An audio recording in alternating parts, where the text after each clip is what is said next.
Since 2012, I've on a regular basis spoken with expats either online or in person over some lunch or dinner, talking about their aspirations. And one of the topics that comes up is their dating goals or their dating strategy.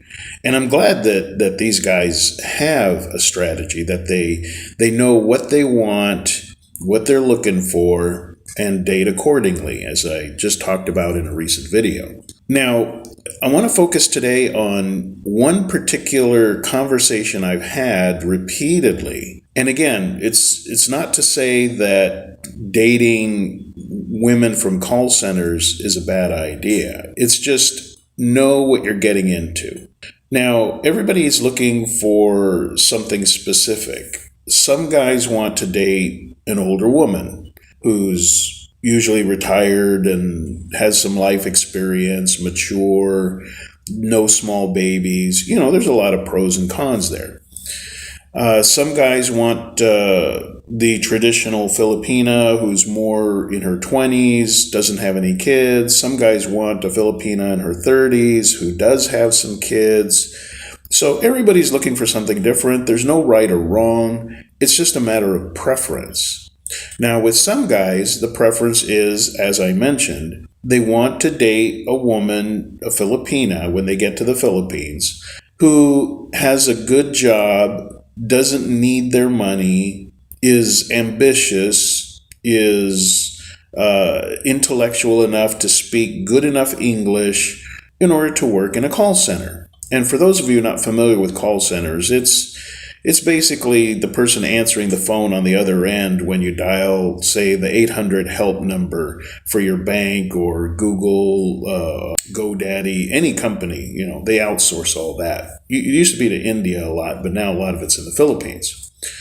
So a lot of guys thinking about what they want said to themselves, well, I want this kind of woman that works in a call center.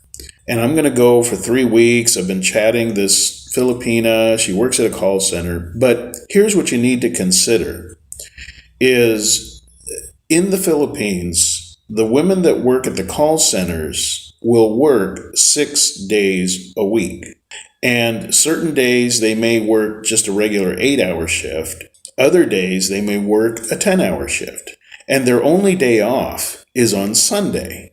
So if you come in on a 3-week vacation, you're going to be lucky if you get 3 days time with her. And out of those 3 days, really, that 1 day off is when she does her laundry and gets some rest. So I keep telling these guys, okay, shoot for what you want. Just know what you're getting yourself into. And here's the thing. If you're looking for a relationship, if this is the kind of woman you want to have long-term in your life, spend a year to get to know her, do it all in stages. But if you're looking for something serious, not just a quick fling, well, you come on a 3-week vacation, she's going to have 3 days off to spend time with you.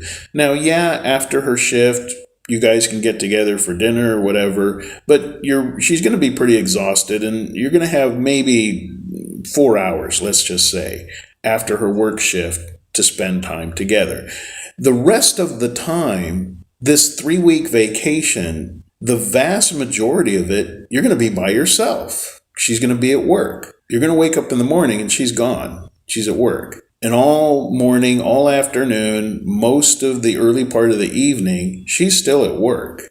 So the question you have to ask yourself, and see, this is, again, it's a path that's almost pre-written. The thing you have to ask yourself is, what are you going to do with all that time?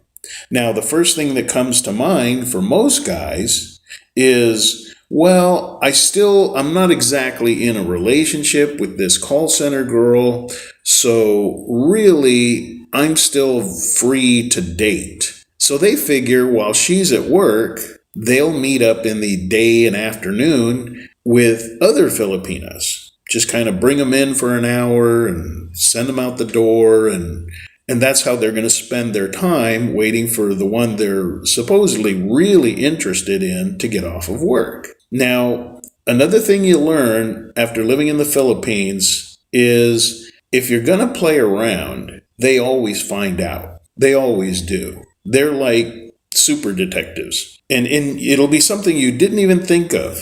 Your call center girl gets off work, comes to your place and says, "Oh, I'm really tired. I'm going to take a shower."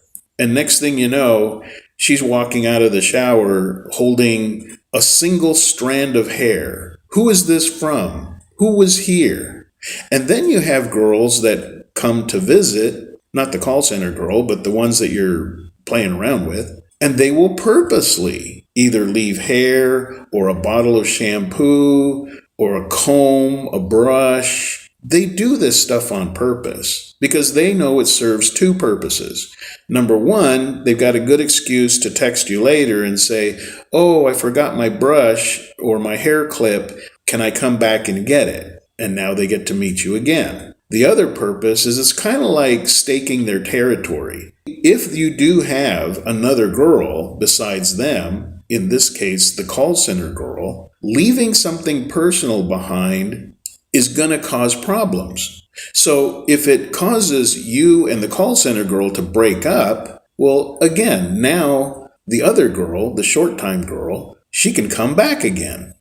So just think about this. Really reconsider before you start chatting with a Filipina online who works in a call center, because that's what you were looking for, a call center girl. And then you start planning your 3-week vacation. And she may say, "Yeah, I'll spend time with you, but really what she's saying is, I'll spend time with you after work. I'll spend time with you on my one day off on Sunday." So again, you're going to have all this free time and it's not productive. It's just not. It would be something you could maybe get used to if you were living in the Philippines. And you were going to spend the next 6 months seeing her every Sunday, and you could plan stuff out and, maybe have a sleepover on Saturday, something like that. If you're living here full time, then I would say it's kind of workable. But if all you've got is a 2 to 3 week vacation, I would say, as I've said to all these guys, really think about all the dead time that you're going to have because she's going to be at work. And what are you going to do with that time? Because the second she finds out that you've been playing around, she's gone. She's done. She's just not going to put up with it. Another thing you'll learn living here is Filipinos are very territorial, very jealous. They do not want to compete with each other. You're going to have to just make up your mind, and she's going to tell you, either I'm the only girl you're seeing or we're done. So really, it becomes counterproductive to spend 3, 4, 6 months prior to your vacation setting up this time with her, the call center girl, and then only realizing once you get here, you're only going to see her on her one day off and maybe after work. And with all that dead time, you're either going to try to sneak in some other girls and it's going to turn into a complete mess, or you're going to tell yourself, "Well, I guess I'll go look at Magellan's Cross. Okay, that killed 5 minutes. What else is there to do? I guess I'll just Google up 10 things to do in this city." So just something to think about. Again, if you really want to spend quality time with a Filipina that you've never met, when you come to visit on a vacation to the Philippines, really, really think, do you really want to pipeline and set that up in advance with a Filipina who's working 6 days a week?